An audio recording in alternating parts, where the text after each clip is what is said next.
need to pick one question only. Oh yeah, okay. That will be my question. Why do you think you receive the love that you're receiving now? Ang hirap na sinunod-sunod mo na. Yung tanong.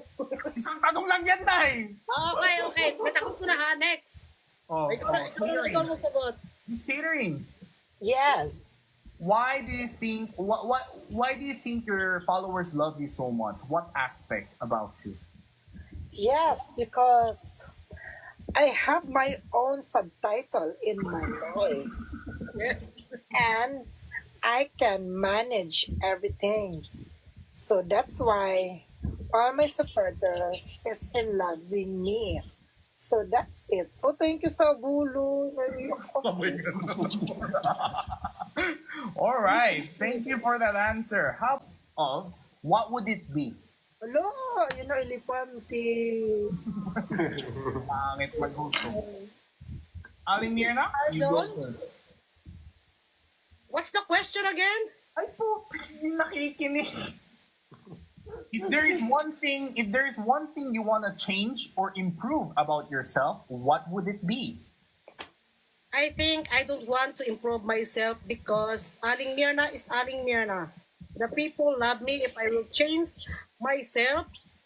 And this is not Aling Mirna because the people love me because of my unique personality and beauty, and I thank you. Nangunguya pa ako. Habang mo pasagot mo. Wait lang. Okay, how about you, Miss Catering? Yes, me too also. I'm not changed Hi, my Mars. quality because this is my own. I am the owner of myself. If you don't like me, it's okay because this is me and this is you. If you are not like me and you not respect me, it's okay. You can go because I'm not pushing myself. You accept me and love me. That's it. Thank you and you can go. Pati yung host, pinali. Ba't hindi mo ko gusto eh? At least nag-thank you siya sa'yo, di ba? Bago ka pinalis. Napaka-polite ang paggalait niya. Thank you bago ka palayasin. Kunting English pa may UTikTok University. May TikTok Universe pa. More. If you had to pick one role model from someone you actually met in your life, who would it be and why? O inay, Bakit lagi ako una? ikaw ba nakakapulot ako ng ideya sa iyo? Question again?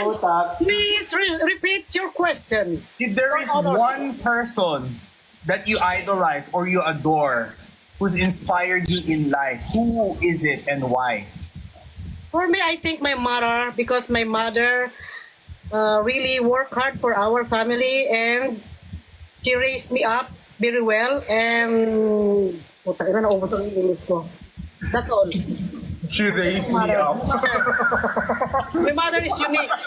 Very hardworking. Oh, how about you, Miss Catering? Who inspires you the most? Well, for me, I don't idolize to other people. Oh, Idolize myself wow. because myself is I set aside the struggling and problem. Handle myself how to renovate any kind of object because this catering is we have a lot of bad experience in life, but I am fighting person. I can do it and you can get it. So that's why I choose myself. Thank you so much. Wow, you are very selfish. Yes, Alam mo, lucky. ngayon ko lang nakaranas ng yung host yung nahihirapan umintindi sa... Hindi kinakabahan yung sumasagot eh. Ako yung nahihirapan. Alright, we have one more question. Aling Mirna, are you ready? Oh, sure. I'm ready. Of course, we live in a digital world where people have fast access to different informations, whether that be true or false. For those generations and early adapters out there, what advice could you give to the kids behind the cell phones? I think before you click. That's short but powerful. Why? Elaborate. Because some of the generation now They abuse their power.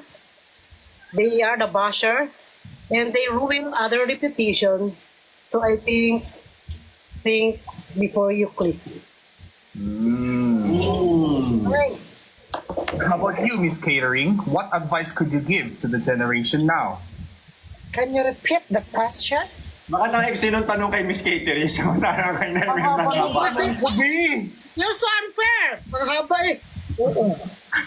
Eh, hindi ganun din ang tanong eh. Sige. Repeat.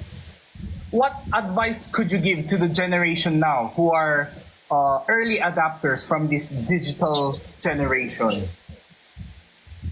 Oh, your question is very, very asserted. Assorted. Donut yan. Very asserted. I don't know how to combine my brain tumor, but I can do it to answer. Okay? Can Yeah. you repeat again? Oh my God. Ito na lang. What advice can you give to the Gen Z and Gen Alpha? Oh my God. Wow! Mars, thank you! May pa-universe! What, We're not? what advice to the new generation young dog? Yeah. Young dog. Young dog. Pates! Thank you. See ya. No need advice. Oh. Yes. Just go out there. Make Because I mistakes. am not the mother of the new generation. Okay? Okay. Ask your mom. Okay. Ask your mom. Bakit mo kasi siya ginugulo? Eh, may mga nanay naman daw yung mga bata na yon. O, rinig nyo, Ana. Huwag kayong i-advise kay catering. Sa mama nyo kayo humingi. May mga nanay kayo na pwedeng pagtanungan. Pero may tama naman siya. Tama, may point. Oo. Grabe naman yung may tama. May tama naman. Para magsabihin ng may Double tama meaning yan. Tama naman siya. Feeling ko yung Heraglow mo, umabot na ng utak mo. Hindi parang pag-eraglo, ganito na to. Na-question mo lang, parang nagkasayariya na ako. Parang nag-iba na yung mga chan ko, yung mga paano ko sa tanong mo. O, Luke, ikaw naman mag-host. Ikaw Di ba naman magtanong na, magaling ka ikaw naman, look, alternate kayo. Kapag nalaman nyo na meron pala kayong kapatid sa labas. Mauna ka muna, Naimir na. Kung may kapatid ako sa labas, tatanggapin ko kasi ano ko pa rin yun eh. Biglang seryoso si Nay. Parang totoo ah. Kapamilya ko pa rin yun kasi hindi mo naman sabihin na magalit ka sa tatay mo, sa nanay mo na nagkasala. Kasi ito na yung ano eh, ito na yung realidad ng buhay. May nangyayari yun. Kung mangyari sa akin, tatanggapin ko. Tatanggapin ni Naimir na. O, Miss Katie, lalo kung mayaman. Oh. paano pag mahirap, Nay? Hindi ganun pa rin, tatanggapin ko. Ah, sige. Miss Catering, ikaw. Anong gagawin mo pag nalaman mo may kapatid ka sa labas? Papapasukin ko sa bahay namin. Parang pangan. Ewan ko, pag sa'yo galing amor, ibang Ano pasok ginagawa mo talaga. sa labas? Umuulan. Yeah, totoo.